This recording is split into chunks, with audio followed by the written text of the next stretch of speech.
Hello, friends. Welcome to the podcast number 5. This is Thursday, February 1st, 2018. On today's podcast, Mayor Barry pulls a boner. Hey, don't blame me. I'm just quoting a Facebook friend. Will she survive it? Should she? How will this affect her transit plan?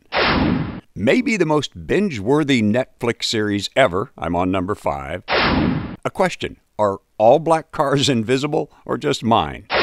And a tip of the hat to some of the longtime sponsors who are going to continue our partnership just a bit differently. First, Mayor Barry. Should she survive her affair with her bodyguard? No, she should not. He was her employee. She was his boss. That's strike 1. His overtime pay exploded under her. That's strike 2 and 3. 3 strikes, she's out. If it were just the immorality of the affair itself, she would survive this. This is a very liberal city, and her supporters and the voters in Nashville are less likely to demand her resignation for that. But that was not the primary offense. The primary offense was she had an affair with an employee, and his overtime pay exploded during that affair. Will she survive? No. Maybe if not for the transit plan and the big tax increase that people are going to be voting on in just a little bit over 3 months, she might. But because of that, she won't. Because of the seriousness of the first 2 things and because of the timing of it, the fact that she is at the same time the lead spokesman for, the lead salesman for, a big tax increase to fund a questionable transit plan, that together, in my opinion, means she will not survive, and my guess is she won't survive longer than Friday, tomorrow. So, how will it affect the transit plan? Well, that depends on whether she stays or whether she goes. The transit plan is weak. We're reporting on that all week long, and as you may have noticed, I have moved those reports out of this podcast, and I have put them in a separate podcast. You'll find that separately. Today's report was part 3 of Off Track, and I will continue that separately for parts 4 through 6.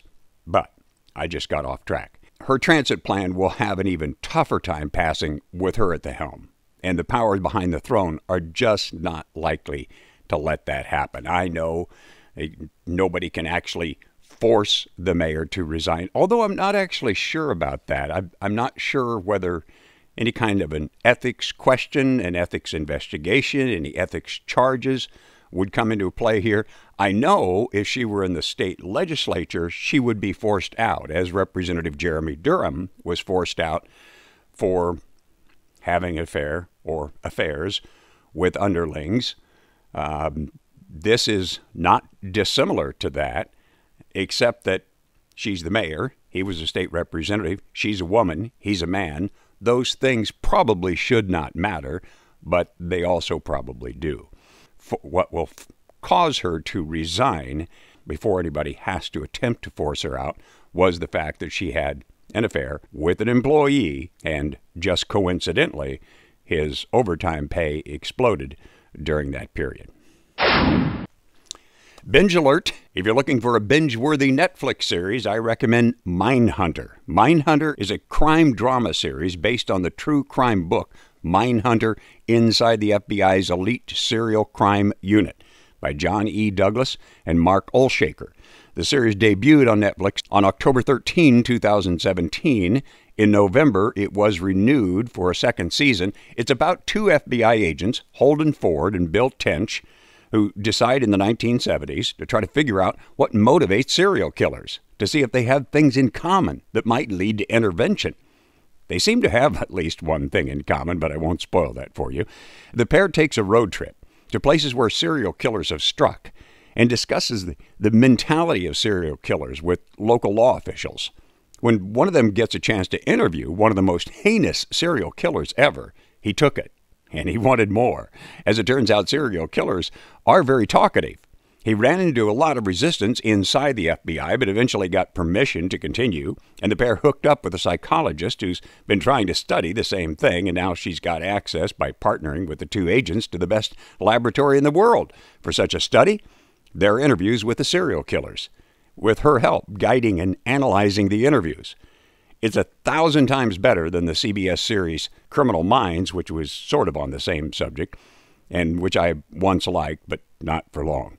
Check out Mindhunter on Netflix. For mature audiences only, if you find the first show to be a little bit of a slow start, that's going to change rapidly with number 2 when Holden gets his first interview.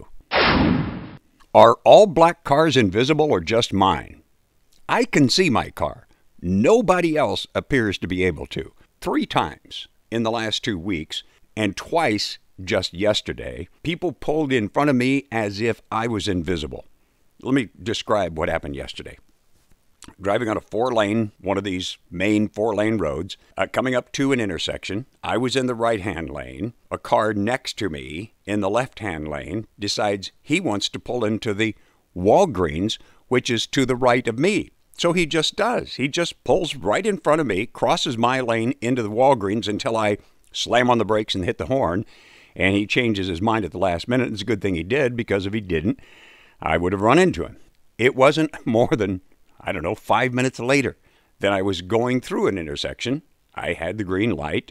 I was in the left lane this time. I was going through the intersection. I had the green light.